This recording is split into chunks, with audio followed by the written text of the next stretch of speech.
Now, nuclear submarines on Modern Marvels.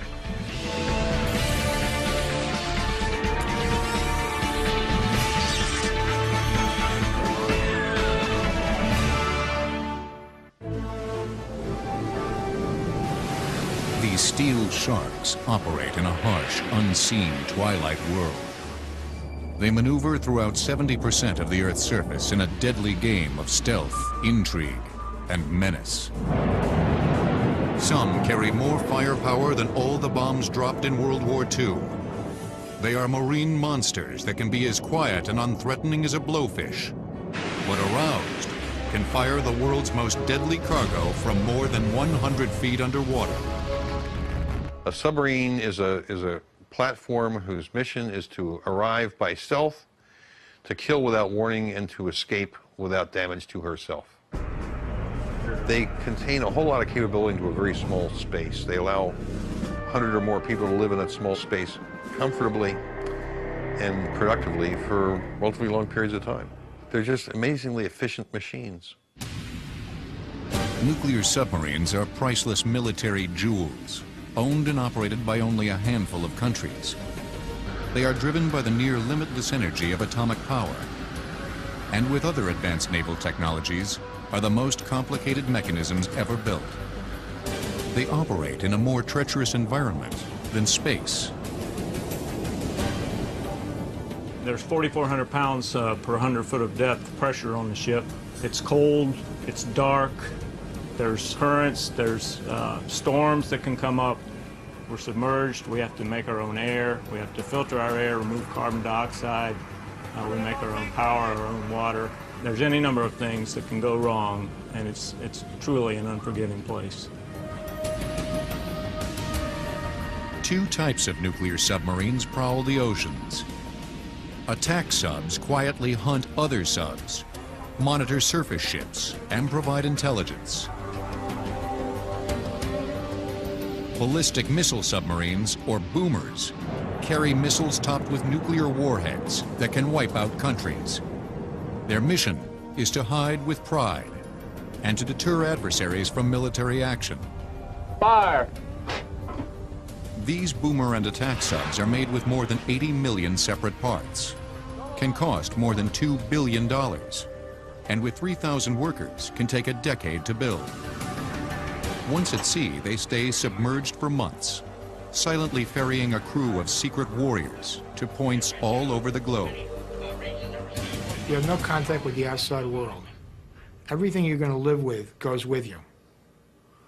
You stay there for 90 days. You don't die. In fact, you live fairly well. The only other place you could imagine doing that would be a space capsule. This is the USS Albuquerque, an attack submarine operating in the U.S. Atlantic Fleet. Its mission is manifold: tracking enemy submarines, search and rescue, inserting Navy SEALs into land operations, and anti-ship warfare. The boat's teeth are its non-nuclear yet lethal Tomahawk cruise missiles, Mk-48 torpedoes, and a cluster of ocean mines.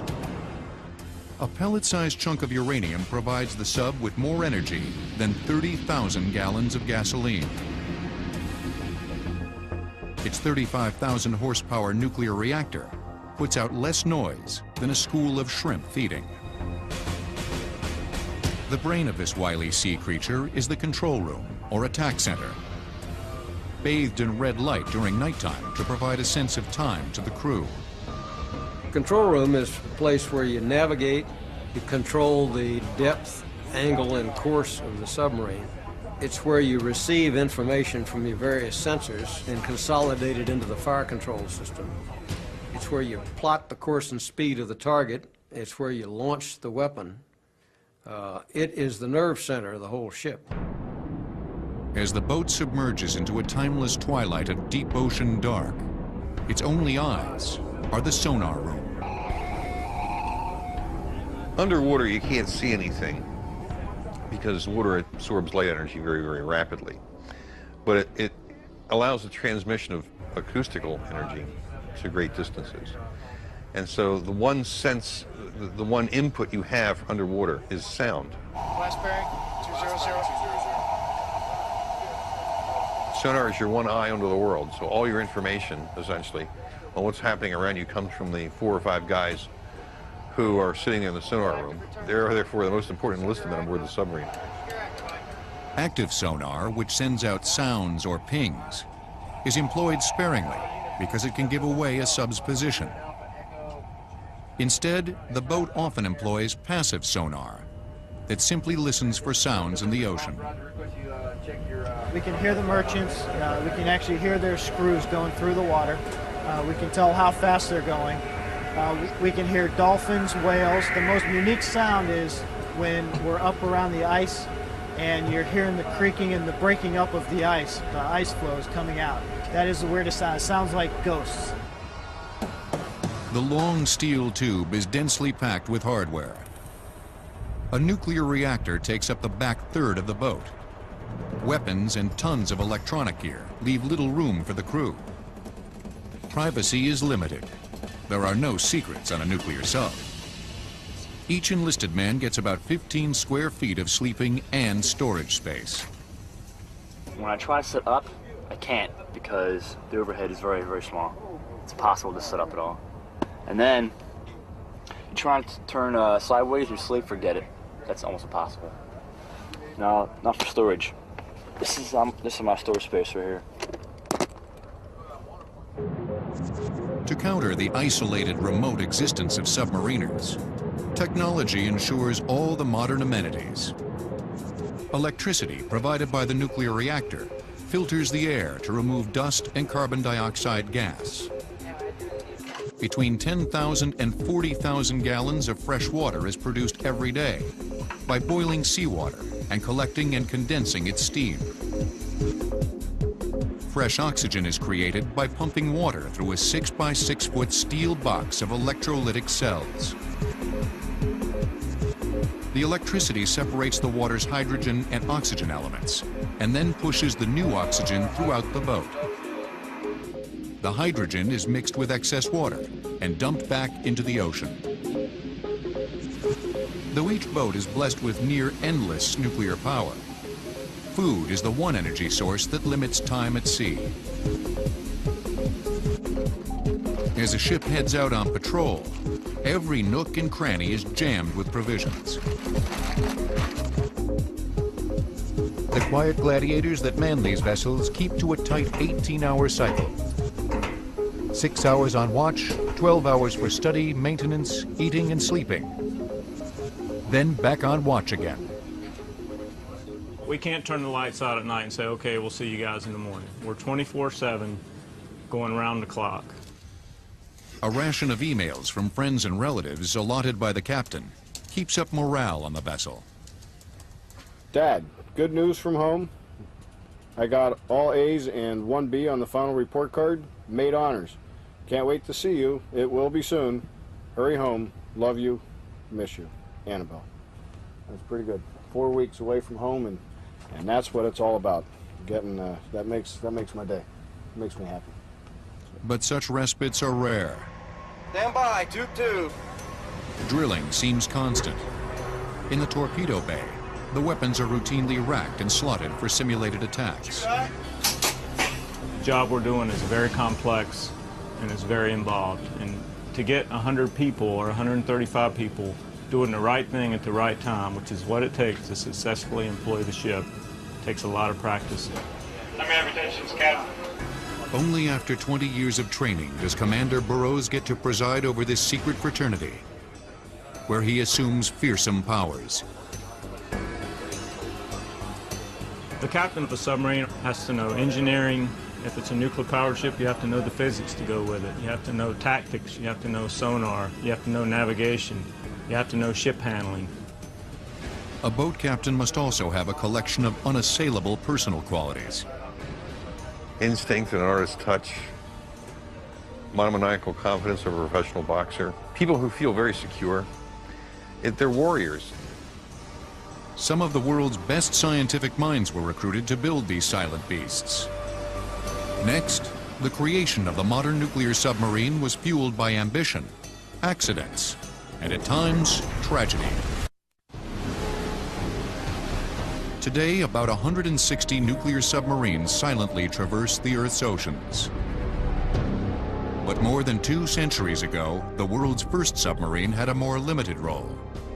It was called the Turtle and was built by David Bushnell for George Washington for use against the British in 1775. The boat was 7 feet long, had a hand-cranked propeller, and could stay submerged for 30 minutes. Its one mission failed when the sub was unable to attach an underwater explosive onto a British warship. But the necessities of sea warfare soon created more sophisticated designs. In the American Civil War, the 60-foot Confederate sub CSS H.L. Hunley used a ballast system that ascended and descended by adding and subtracting water, the foundation of the modern sub. It recorded the first torpedo attack against an enemy warship, an explosion that also killed the 8-man subcrew. By the 20th century, new power systems gave subs wider range, speed, and flexibility. John Holland sold the U.S. Navy its first submarine in 1900. It was 54 feet in length and was the first to operate with dual propulsion systems. A gasoline engine powered the boat on the surface, and an electric motor propelled the vessel when submerged. By World War I, the Germans implemented many of Holland's inventions and revolutionized naval warfare with large numbers of submarine sneak attacks. The Royal Navy had a real problem with them because, gentlemen don't do that sort of thing. The Germans, of course, showed what submarines could do in the First World War, sinking 3 British cruisers in an afternoon with one ship. Between the wars, the world's industrialized countries raced to build large numbers of subs, but did not necessarily improve their quality. As late as World War II, most subs were still surface ships that occasionally went underwater. The boats continually had to surface to run their diesel engines, which recharged the batteries of their electric motors. The motors powered the boats underwater for a maximum of 12 hours at a speed of about 9 knots. These submarines were unwieldy, cramped, and noisy. Soon after World War II, U.S. Captain Hyman Rickover took over the Navy's nuclear propulsion program and relentlessly pushed the development of nuclear submarines. This is the reactor, or the atomic pile. There's uranium in here. At the time, atomic energy was evolving from weaponry to a power source, but it was still viewed as dangerous and destructive. Packing the power of nuclear fission in such a limited space seemed impossible. He took a technology that was in its infancy. 1948 is only a few years after the atomic bomb. And he says, we've made enough studies. We know how to make it work. Do it now. Submarines at this time were about 300 feet long. The biggest challenge was fitting a nuclear reactor inside the small submarine hull. Rickover set up an underwater test facility for the reactor in Arco, Idaho. Soon after, he began construction of the first nuclear submarine, Nautilus, at the Electric Boat Company in Groton, Connecticut, while simultaneously testing in Idaho. He actually built a section of sub, put in the reactor of exactly the type that would go in Nautilus, and ran it for 1,000 hours. Ran it for the equivalent of a trip back and forth across the Atlantic. And it worked. And the payoff was that every time they made a change in the test reactor, they could make it back in the Nautilus, because they were identical. And that was a major reason why Nautilus happened as fast as it did. Protecting the crew from lethal radioactivity was another problem.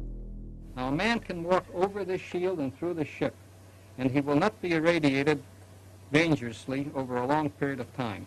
You had to put enough shielding in the boat to protect the people, and that made the boat heavy. And remember, submarine's a blimp. The heavier it goes, the bigger it's got to be, so that it'll float. The engineers created a workable ratio between the lead shielding and the boat's size.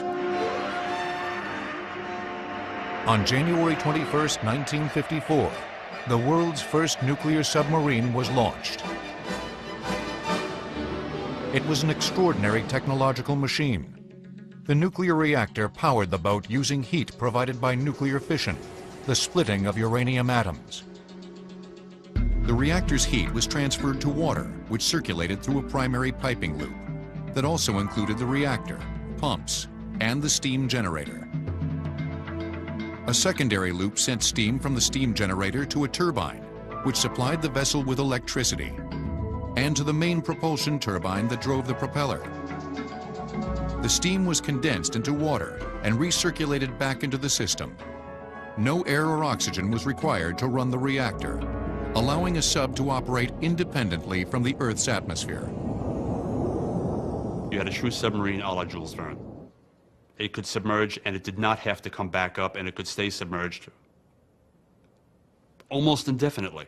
The endurance of the crew was the only limitation. The idea that the submarine can now employ stealth to maximum effect and is not any longer driven to the surface by the necessity to recharge batteries.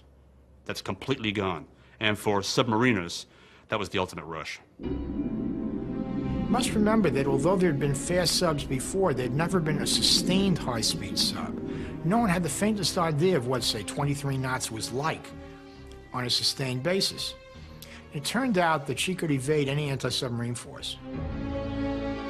On January 17, 1955, the boat began its first extended sea trials, which were spectacularly successful.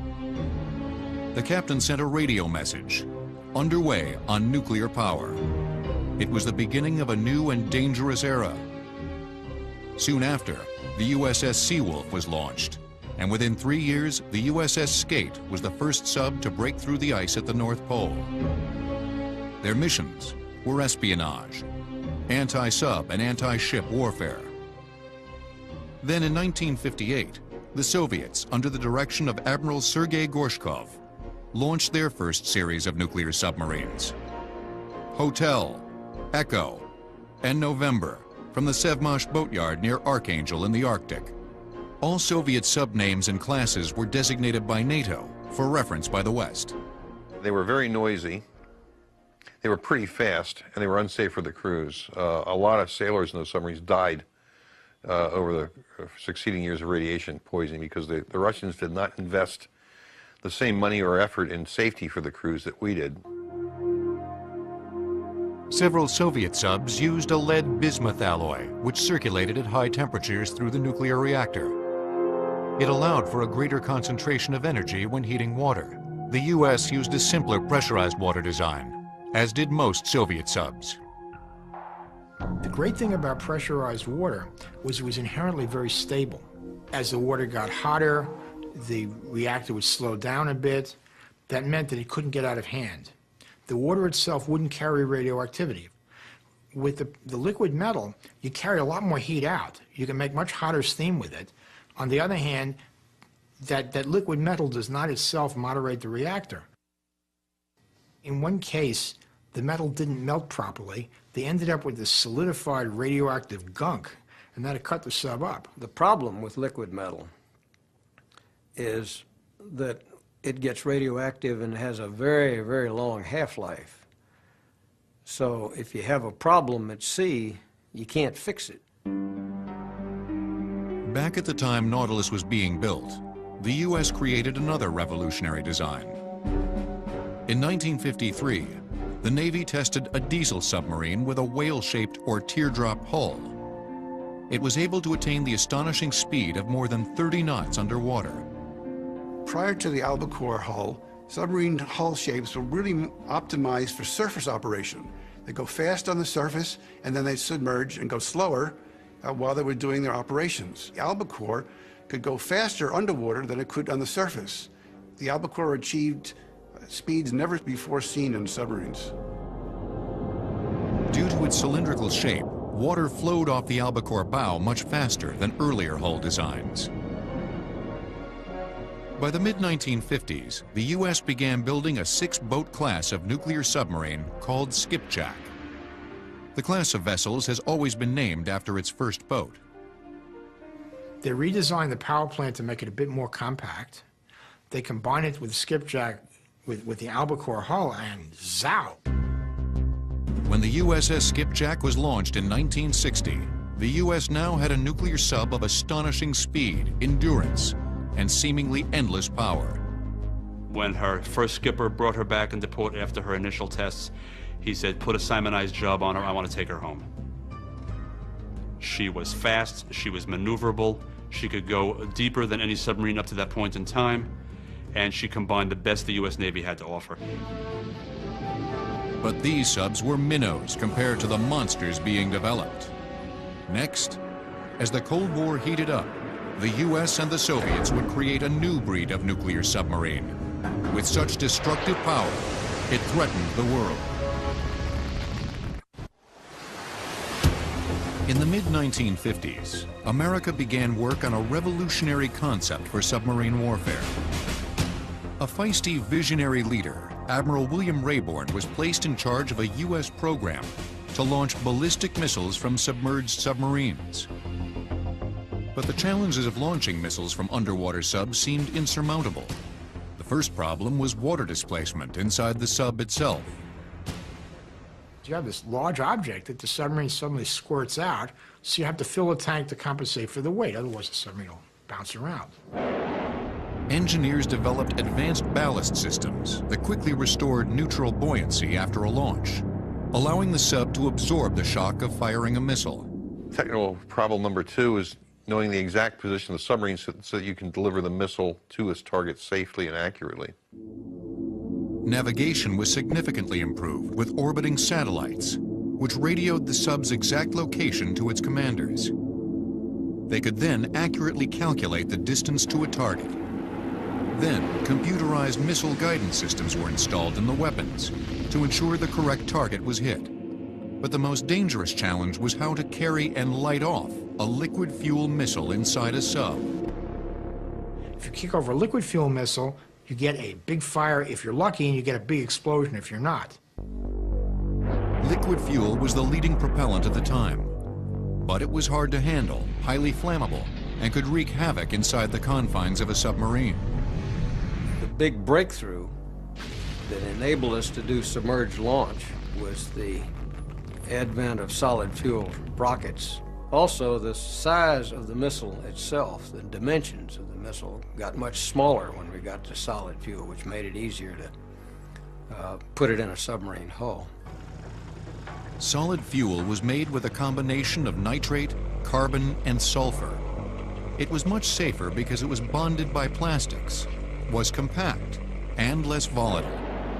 Instead of igniting the missile inside the sub, the weapon belched out of the hatch with compressed air. Rocket engines then ignited and propelled the missile up into the atmosphere. In December 1959, the U.S. unveiled the USS George Washington, the first of a 5-boat class of the world's first nuclear ballistic missile submarines, boomers. It was a lethal sea beast, a killing machine that carried 16 Polaris missiles with a range of 1,000 miles. Each was topped with a 50-kiloton nuclear warhead. The Hiroshima bomb was about 15 kilotons. The Polaris submarines provided the United States tremendous advantage in terms of protecting its strategic arsenal. The submarine at sea, submerged, was essentially impossible to find. It's kind of hard to develop a countermeasure against something if you don't know where it is. If you don't know where it is, you can't attack it and kill it, and so you can't defend yourself against it. In just over a decade, the U.S. had created a new breed of sub, able to stay hidden and submerged for months on end, carrying the largest amount of firepower known to man. The mission of the boomers was to take their lethal cargo and disappear into the shadows of the ocean's vastness, and wait for a command that hopefully would never come. Submarines give you certainty and uncertainty. It puts in the mind of the opponent a terrible certainty as to what you can do, and a terrible uncertainty as to whether you're going to do it or when or even if you're there.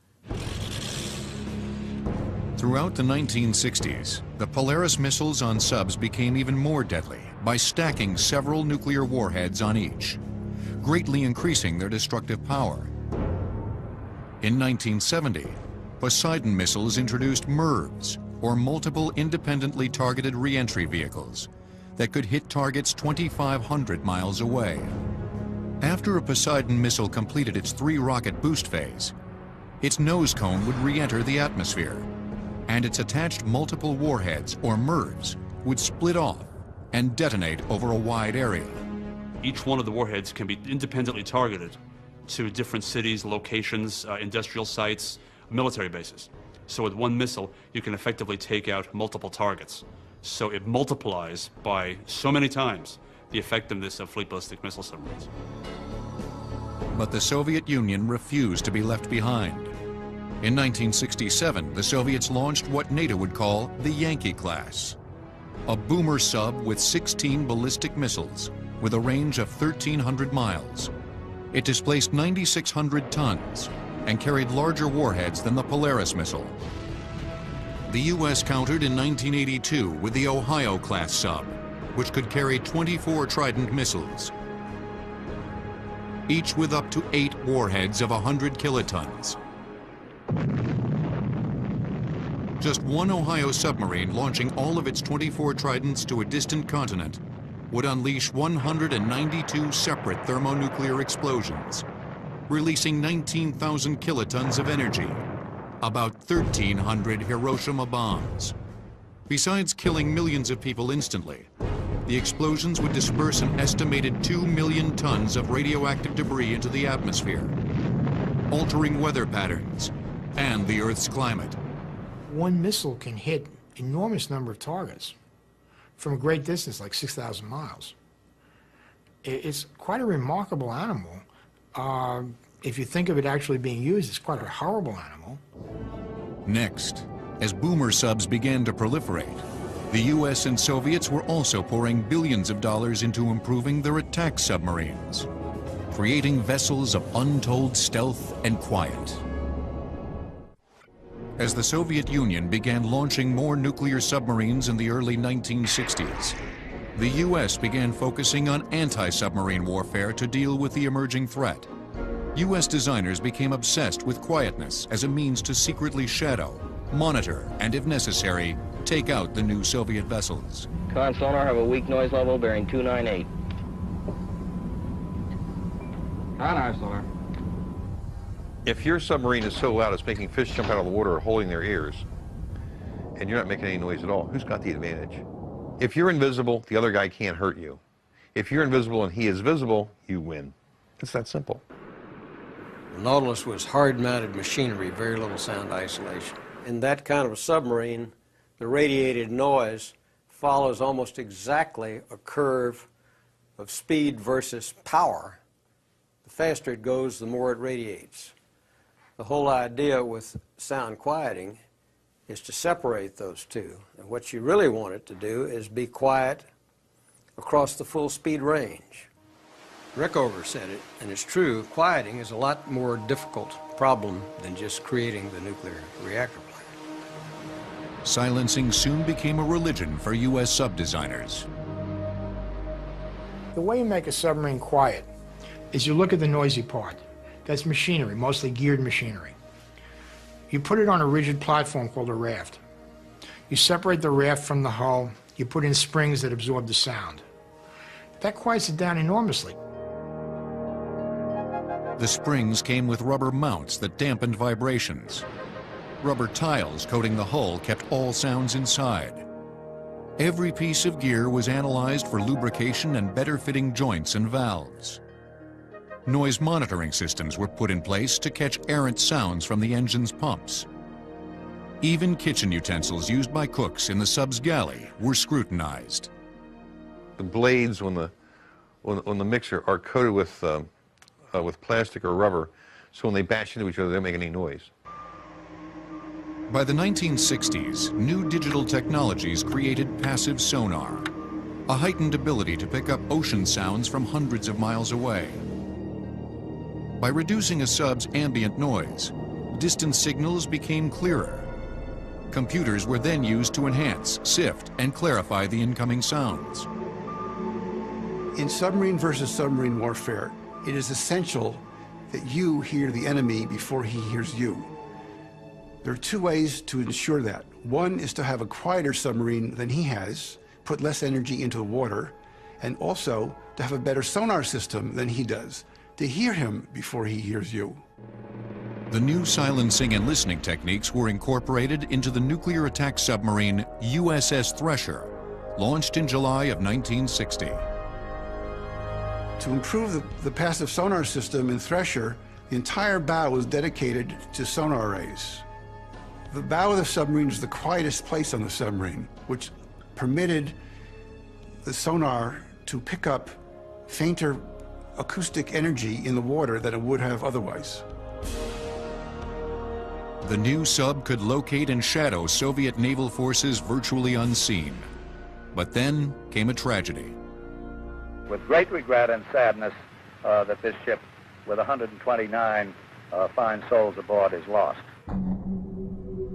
At 7:47 p.m. on April 10, 1963, Thresher began a deep descent 200 miles off the coast of Boston. At 9:13 p.m., Thresher radioed that she was having difficulties. After several minutes, the boat began diving. Radio operators heard the sub breaking up as it reached crush depth.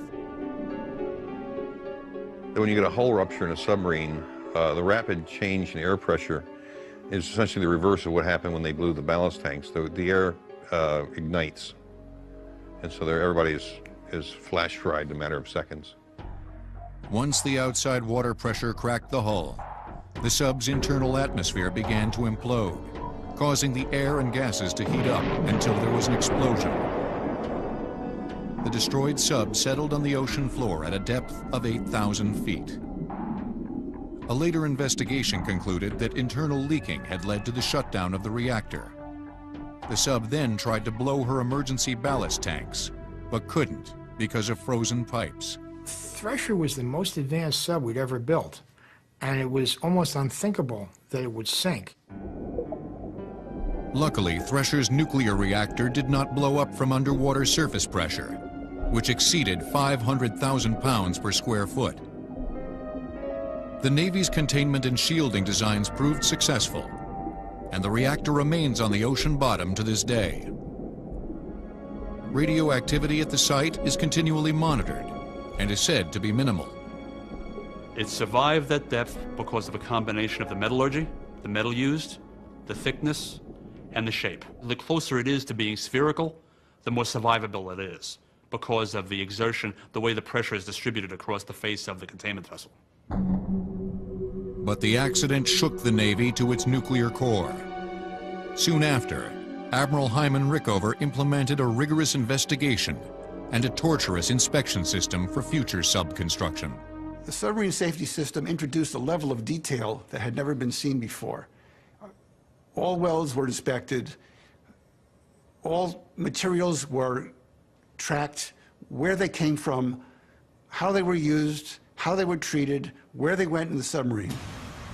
Next, besides the strict testing and inspection of materials and machinery, the quest for safety is also evident in the training at the U.S. Naval Submarine School in Groton, Connecticut. The backbone of the U.S. submarine fleet is the training given enlistees at the Naval Submarine School in Groton, Connecticut. Every submariner must first take classes for about 1 year in tactics, navigation, electronics, weapons, and sonar, among others. Let's show you how it all fits together. Underwater is kind of dangerous. There's a lot of water pressure. You're in a place with highly radioactive stuff that can kill you. It's very important that you know what to do. But if you want to know how important submarine school is, look at what happens to a Navy that doesn't have one. That's the Russians. And if you look at the number of Russians who've been horribly mutilated by making mistakes on nuclear subs, you would tend to think that Groton is a real good investment for an awful lot of Americans. One of the most critical parts of submarine training is mastering firefighting. An underwater fire, if not handled properly, can mean certain death for the crew. It consumes oxygen very, very quickly. If the fire spreads, it will consume oxygen quicker than the boat can replenish it, and you'll all asphyxiate. So putting out that fire fast is absolutely critical. Trainees also repeatedly practice isolating, containing, and halting leaks in flood control drills. At very deep depth, a very small leak is a big problem because it sprays water everywhere, and it can cut a man in half. And you have to deal very quickly because you're talking about a matter of 30 seconds to a minute for a serious leak before it's completely out of hand and there's nothing you can do about it. It also sprays salt water all over all the electrical equipment that happens to be in that compartment. So if that's essential equipment, you've lost it. Enlistees practice repeatedly at the several dive and drive simulators that mimic the submarine's controls. They face extreme conditions, such as avoiding depth charges, steep ascents, and tailing enemy subs. The trainees also perform escape drills, which simulate the conditions of a sinking sub. They have to be drilled constantly in these procedures, so the reaction is almost a knee-jerk. It's almost intuitive how to compensate for anything that takes place. After 1 year of land study, enlistees then train on subs at sea for at least 8 months to get their dolphins, the insignia proving full crew membership. Red Crown, this is Bravo 7 India. Go ahead, over. Those seeking promotion to officer often return to sub school several times over a 5-year period between patrols at sea. The U.S. relied heavily on the strict training of its crews, safety restrictions, and advanced technology to compete with a growing number of Soviet nuclear subs, which was about 10% more than the U.S. by the mid-1970s. Technically, Soviet subs were also reaching near parity with the U.S. The Akula, a Soviet attack sub launched in 1975, attained speeds of 35 knots submerged and was extremely quiet. The underwater Cold War began to heat up all over the globe. That certain U.S. Navy submarines would penetrate into Soviet territorial waters on a regular basis to conduct inshore intelligence gathering operations. We regularly shadowed Soviet fleet operations and would go directly underneath their ships to take what they call hull shots, or photographs of the bottom of a Russian ship. They were on a wartime footing all the time. The mission of the U.S. attack subs was to operate on the far fringes of the Cold War, to confront Soviet subs, shadow enemy ships, and collect intelligence, sometimes in Soviet ports. They could operate alone and unsupported in waters controlled by the enemy. I used to tell my skippers, if you get where you're going and you're not outnumbered and alone, you're in the wrong place. And they could do that and stay there for long periods of time and collect signals intelligence and visual intelligence. The fast attack boats scared the crap out of people for the simple reason that they could get there without being seen and kill people without being endangered themselves. Once upon a time, in the 1980s, we wanted to send a message to the Russians. And so every U.S. Navy submarine that was at sea, on patrol, and was trailing a Soviet ship, at the same moment, globally, they activated their active radar and pinged their targets. We were trying to send the message to the Russians that we're here and we know where you are all the time and there's nothing you can do about it. The deadly game of blind man's bluff continued in the pitch-black recesses of the world's oceans. Then, in 1982, the Soviet Union unveiled a true monster of the deep, the Typhoon, a 568-foot-long, 25,000-ton sub with 20 ballistic missiles carrying MIRV warheads with a range of 6,000 miles. It came with dual hulls, 2 reactors, and 24 torpedoes. It remains the largest submarine ever built and is still operational. Because of its long-distance missile range and the effectiveness of U.S. sonar technology in locating Soviet subs, the Russians retreated into an Arctic bastion strategy in the 1980s. They placed their ballistic missile subs under the Arctic ice near their home ports and surrounded them with attack subs. The Typhoon's flat-top sail design reflected the new tactics. It needed to pop through the ice rather quickly, so it needed that kind of heavy, squat durability so it could come up through the ice effectively to communicate and to launch its missiles. Since the Cold War ended in the late 1980s, U.S. submarines are switching from a dual superpower strategy to more complex tactics to cope with a changing world. The real mission questions now are for the attack boats. They're going through a complete redefinition of what their world is about. They're being tightly linked to battle groups now, and they never were before. There is no longer a monolithic threat. The threat can come from anywhere, from an established country or a terrorist group, and more often than not, it's going to come in shallow water, not in deep water, because the countries we're talking about don't have deep water capability. Due to strategic arms limitation agreements, the U.S. and Russia have halted construction of their boomer subs and decommissioned several others. Both sides continue to build and improve their attack subs. Britain, France, and China also currently operate their own nuclear submarines. But after decades of engineering deadlines, churning production goals, and a constant crisis atmosphere, the U.S. and Russian nuclear submarine programs have stepped back to a standoff. Though U.S. subs carry better trained crews and more advanced sonar capabilities, the firepower on each side is enough to end humanity many times over. The financial costs have been staggering. From roughly mid-century, the U.S. has spent nearly $800 billion on its attack and boomer submarines. To many cold warriors, the money was well spent, at least so far. Didn't go to war. We never shot at them, and they never shot at us. That's a real achievement. And the peace dividend in the mind of most people was, oh boy, we can abolish the armed forces and spend all this money on lots of other things. The peace dividend was peace. Though hundreds of these lethal shapes have moved silently past each other in the oceans of the world for decades, no nuclear warhead has ever been launched. But every day, hundreds of feet under the ocean's surface, a twilight cat-and-mouse game continues between these high-tech beasts, testing, probing, and shadowing each other for the time war may come. A war that would surely end human civilization.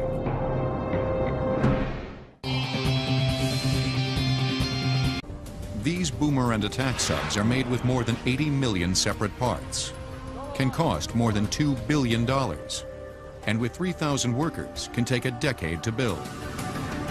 Once at sea, they stay submerged for months, silently ferrying a crew of secret warriors to points all over the globe.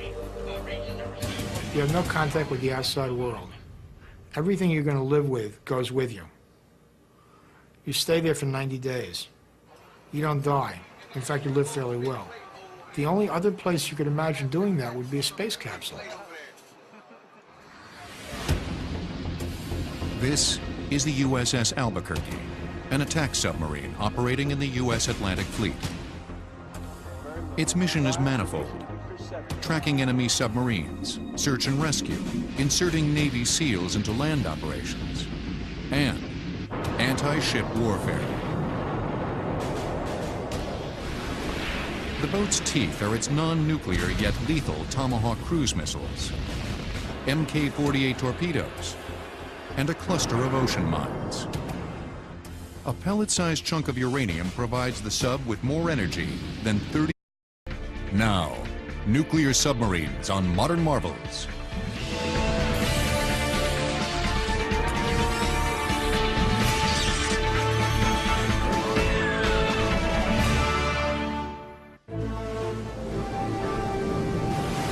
These steel sharks operate in a harsh, unseen twilight world.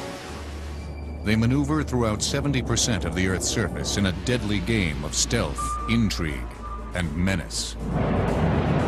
Some carry more firepower than all the bombs dropped in World War II. They are marine monsters that can be as quiet and unthreatening as a blowfish, but aroused can fire the world's most deadly cargo from more than 100 feet underwater. A submarine is a platform whose mission is to arrive by stealth, to kill without warning, and to escape without damage to herself. They contain a whole lot of capability into a very small space. They allow 100 or more people to live in that small space comfortably and productively for relatively long periods of time. They're just amazingly efficient machines. Nuclear submarines are priceless. 3,000 gallons of gasoline. Its 35,000 horsepower nuclear reactor puts out less noise than a school of shrimp feeding. The brain of this wily sea creature is the control room, or attack center, bathed in red light during nighttime to provide a sense of time to the crew. Control room is a place where you navigate, you control the depth, angle, and course of the submarine. It's where you receive information from your various sensors and consolidate it into the fire control system. It's where you plot the course and speed of the target. It's where you launch the weapon. It is the nerve center of the whole ship. As the boat submerges into a timeless twilight of deep ocean dark, its only eyes are the sonar room. Underwater, you can't see anything because water absorbs light energy very, very rapidly. But it allows the transmission of acoustical energy to great distances. And so the one sense, the one input you have underwater is sound. West bearing, 200. Sonar is your one eye onto the world, so all your information, essentially, on what's happening around you comes from the 4 or 5 guys who are sitting in the sonar room. They're therefore the most important enlisted men aboard the submarine. Active sonar, which sends out sounds or pings, is employed sparingly because it can give away a sub's position. Instead, the boat often employs passive sonar that simply listens for sounds in the ocean. We can hear the merchants. We can actually hear their screws going through the water. We can tell how fast they're going. We can hear dolphins, whales. The most unique sound is when we're up around the ice and you're hearing the creaking and the breaking up of the ice flows coming out. That is the weirdest sound. It sounds like ghosts. The long steel tube is densely packed with hardware. A nuclear reactor takes up the back third of the boat. Weapons and tons of electronic gear leave little room for the crew. Privacy is limited. There are no secrets on a nuclear sub. Each enlisted man gets about 15 square feet of sleeping and storage space. When I try to sit up, Military jewels, owned and operated by only a handful of countries. They are driven by the near limitless energy of atomic power, and with other advanced naval technologies, are the most complicated mechanisms ever built. They operate in a more treacherous environment than space. There's 4,400 pounds per 100 foot of depth pressure on the ship. It's cold, it's dark, there's currents, there's storms that can come up. We're submerged, we have to make our own air, we have to filter our air, remove carbon dioxide, we make our own power, our own water. There's any number of things that can go wrong, and it's truly an unforgiving place. 2 types of nuclear submarines prowl the oceans. Attack subs quietly hunt other subs, monitor surface ships, and provide intelligence. Ballistic missile submarines, or boomers, carry missiles topped with nuclear warheads that can wipe out countries. Their mission is to hide with pride and to deter adversaries from military action. Fire!